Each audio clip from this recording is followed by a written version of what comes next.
7 anos a recibos verdes numa escola básica do primeiro ciclo do concelho de Cascais.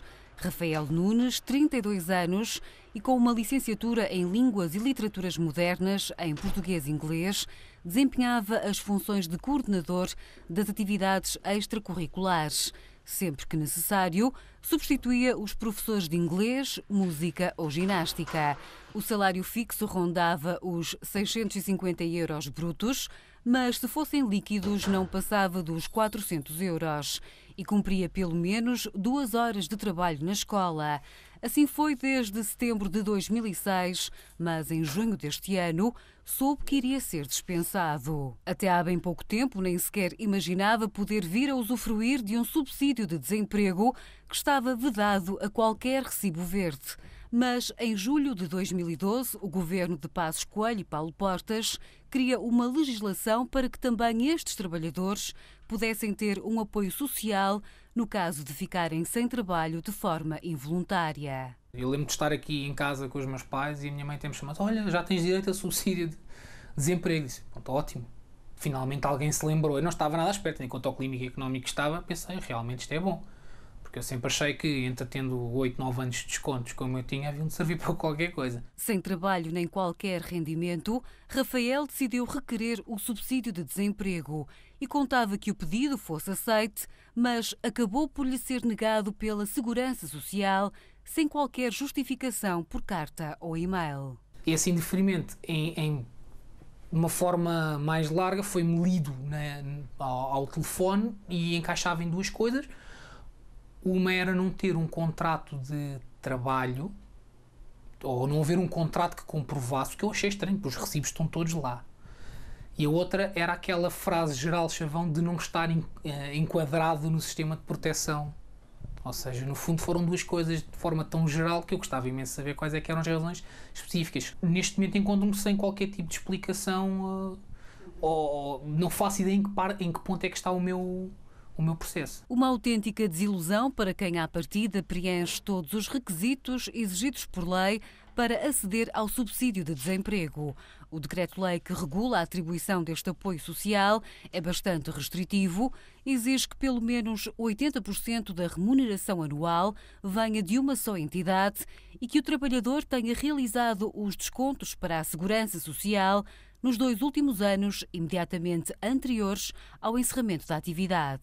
Há muitos meses que há muitas pessoas que estão à espera e têm pendentes pedidos nos Serviços de Segurança Social para tentar aceder a esta prestação. O Governo opta por mais uma encenação, que aliás não é nada de novo naquilo que é o comportamento que tem sido em relação aos trabalhadores de recibos verdes do Ministro Pedro Mota Soares. E, portanto, não revela qual é o número de pedidos que estão pendentes, não revela quantos deles foram despachados, não sabemos sequer quantos foram deferidos ou indeferidos e, portanto, há uma espécie de manipulação das pessoas que estão em situação de dificuldade. Já decorreram 15 meses desde a entrada em vigor da lei que permite aos trabalhadores a recibos verdes receber subsídio de desemprego e o Ministério da Solidariedade e Segurança Social escusa-se a divulgar quantos pedidos recebeu e quantos foram aprovados. Na semana passada, os grupos parlamentares da oposição confrontaram o ministro Pedro Mota Soares com esta questão. E a resposta foi esta. Estão pendentes apenas 25% dos casos que foram suscitados, que foram requeridos junto da Segurança Social. Como sabe, os prazos de garantia desta prestação são particularmente especiais, é uma prestação ao qual é particularmente difícil aceder. Nós sabíamos, nunca o esquecemos. Nós não temos ainda os dados que aqui várias vezes alguns senhores deputados pediram, mas nós, assim que tenhamos esses dados, senhores deputados, vamos enviar os dados ao Parlamento, porque essa é a nossa obrigação e nós gostamos de honrar as nossas obrigações. Ainda não se sabe quantos desempregados que trabalhavam a recibos verdes pediram subsídio à Segurança Social. Apenas que em 2011 havia mais de 64 mil possíveis beneficiários, isto é, trabalhadores independentes em que 80% ou mais do rendimento vinha de uma única empresa. Mas a Associação de Combate à Precariedade calcula que um número muito reduzido de desempregados tenha tentado obter este apoio. Certamente, muitos milhares de pessoas precisariam de um apoio deste tipo em situação de dificuldade. Quantas é que fizeram esse pedido, nós não sabemos. Podemos apenas adivinhar que o número não pode ter qualquer correspondência com a verdadeira realidade do desemprego que resulta desta precariedade dos recibos verdes, porque a medida é restritiva e não existe informação suficiente e aquela que existe muitas vezes está errada e, portanto, as pessoas têm pouco incentivo e pouca informação para aceder a este apoio. Rafael é apenas um entre outros tantos casos de desempregados que trabalharam a recibos verdes quase exclusivamente para uma única empresa e agora vêem-se impedidos de obter um apoio social que fora a grande bandeira do ministro Pedro Mota Soares. Desde junho, sem qualquer salário, Rafael teve que pedir ajuda aos pais para sobreviver. O que é que aconteceu na minha vida? Voltei para a casa dos meus pais e neste momento são os meus pais que me sustentam. Ou seja, eu como e durmo aqui, tenho o teto e a comida, porque neste momento não tenho rendimento nenhum.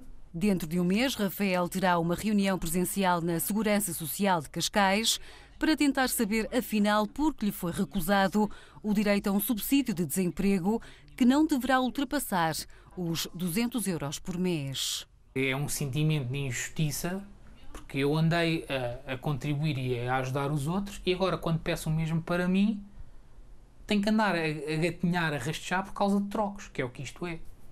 Ou seja, trocos. É andarem ministros a dizerem que já está tudo safo, há recibos, há o subsídio para os recibos e falam-nos de 200 euros por mês. Por amor de Deus. Isto são direitos a fingir e são manobras de propaganda para enganar as pessoas à custa das suas dificuldades, nada mais do que isso. Contactada pelo Porto Canal, a tutela de Pedro Mota Soares não quis adiantar mais dados, garantindo apenas que, em tempo oportuno, será realizado o balanço desta medida com o número de pedidos aceitos e reprovados.